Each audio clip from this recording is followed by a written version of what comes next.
saya Sumiati, guru matematika di SMA Negeri 1 Kota Waringin Lama.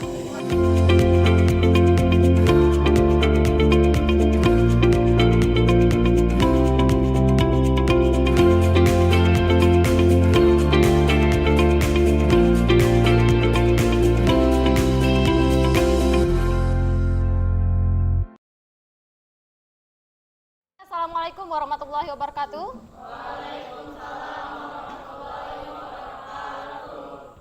Sebelum mulai pembelajaran, silakan tuh ketua kelasnya berdoa dulu.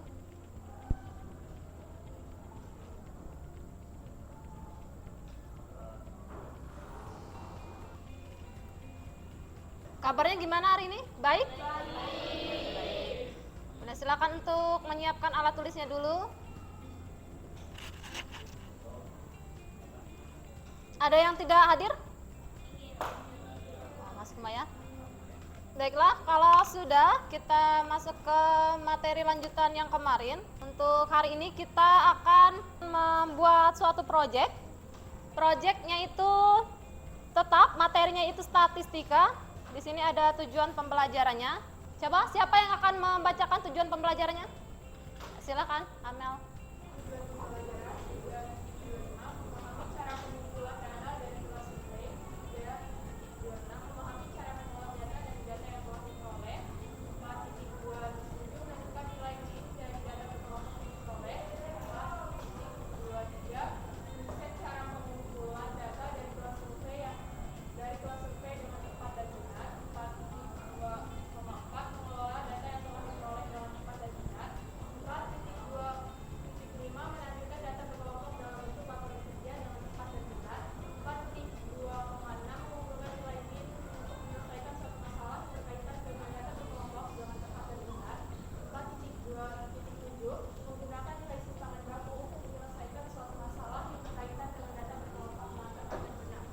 Itu tujuan pembelajaran kita pada hari ini. Kemudian untuk langkah-langkah proyeknya di sini yang pertama, Ibu akan menyampaikan suatu proyek. Kemudian yang kedua, kalian akan mendesain rencana proyeknya. Yang ketiga, kemudian menyusun jadwal proyek yang akan kalian laksanakan nanti.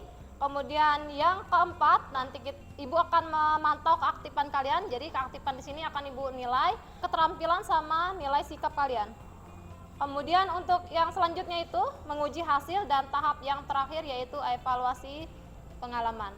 Nah, kemarin sudah kita pelajari tentang apa yang kita pelajari kemarin? Ukuran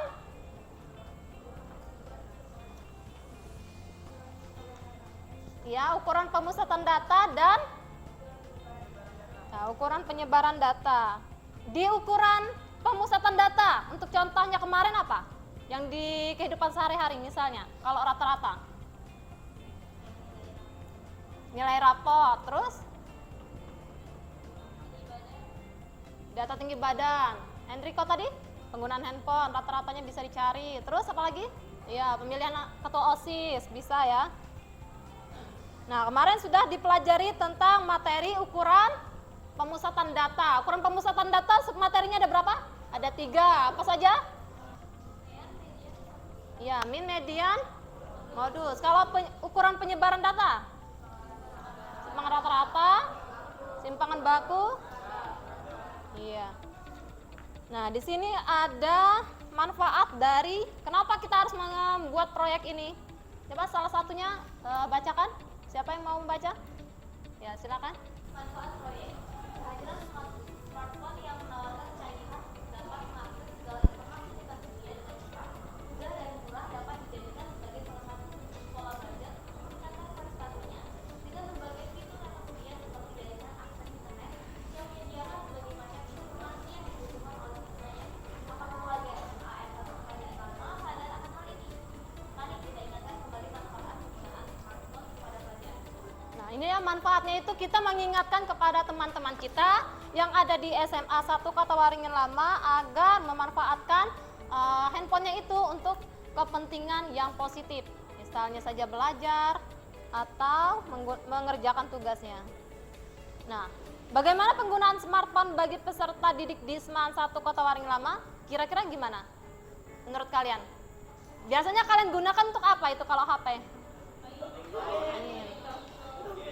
Main games, nonton drakor. Ya, nonton YouTube, Mobile Legend. Alhamdulillah kalau kayak gitu ya, positif sekali. Nah, kira-kira kalau kita menggunakan HP untuk hal-hal yang baik itu, bisanya digunakan untuk apa? Mencari referensi. Mencari apa? Iya, mencari jawaban PR. Kira-kira kalau statistik, ada nggak jawabannya di situ? Biasanya ibu kalau ngasih soal ada nggak jawabannya di internet? Ada. Kemudian kalau dampak buruknya, kalau dampak buruk dari HP apa kira-kira? Ngomong waktu, lupa waktu. Iya.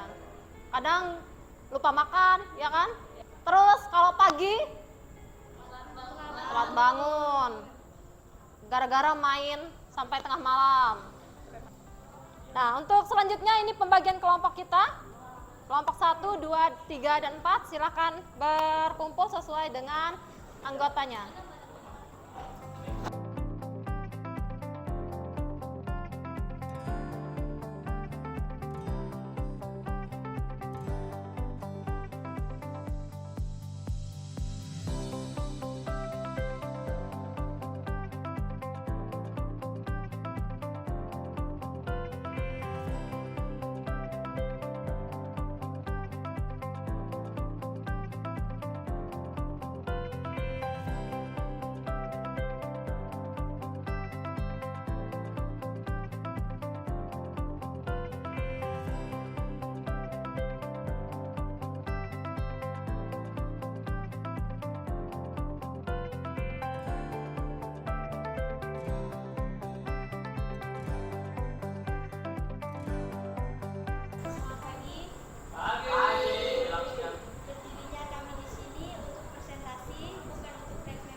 terpilih, kecuali untuk melalui e-form hanya kami sampaikan melalui handphone saja.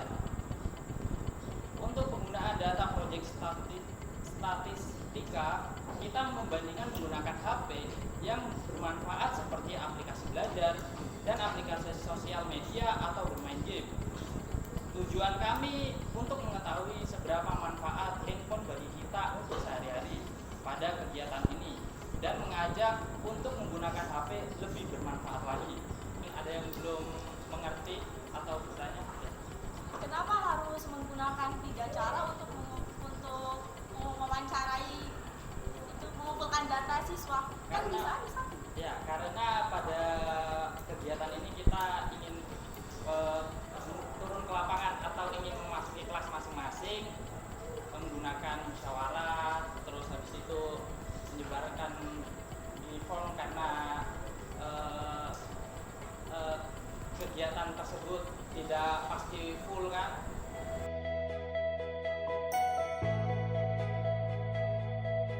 Ya, itu tadi presentasi terakhir dari kelompok 4 ya, untuk penilaian dari Ibu.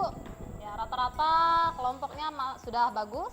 Hanya saja untuk kelompok 3 ya, kelompok 3 itu kurang aktif ya. Nanti untuk ke depannya atau pertemuan selanjutnya silakan untuk lebih aktif lagi. Ya, kalau ada pertanyaan silakan ditanyakan dulu. Kalau ada yang belum jelas untuk proyeknya, cara membuat grafiknya sudah paham ya?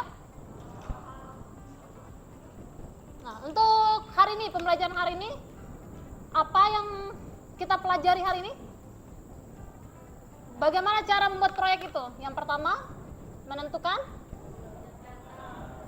iya, mengumpulkan data dulu, kemudian, ya, kita harus merencanakan dulu, terus mengambil data, terus, ya, mengolah datanya, ya, membuat diagram itu termasuk, ya, mengolah data. Kemudian setelah datanya diolah, desain posternya, terus ya kita buat kesimpulan dari hasil data yang kita dapatkan ya. Untuk pembelajaran kedepannya atau minggu berikutnya, karena hari ini tidak ada soal evaluasi yang Ibu kasihkan, jadi untuk penilaian pengetahuannya nanti diberikan pada pertemuan selanjutnya pada saat data yang kalian kumpulkan sudah kalian olah. Kesan pembelajaran pada hari ini? Apa yang menurut kalian kurang? Yang kurang dulu Ibu tanyakan. Public speaking. Ya, public speaking ya, cara berbicara di depan teman-teman itu harus ditingkatkan lagi, apalagi untuk kelas 12. Karena sudah kelas 12 ini kan persiapan mau ya, turun ke masyarakat. Jadi public speakingnya diperbaiki. Kemudian bahasanya juga harus sopan ya, nggak boleh yang kotor. Ada lagi yang ingin ditanyakan sebelum Ibu akhiri pembelajaran pada hari ini? Tidak ada. Kalau tidak ada silakan berdoa. Untuk ketua kelasnya silakan pimpin berdoa.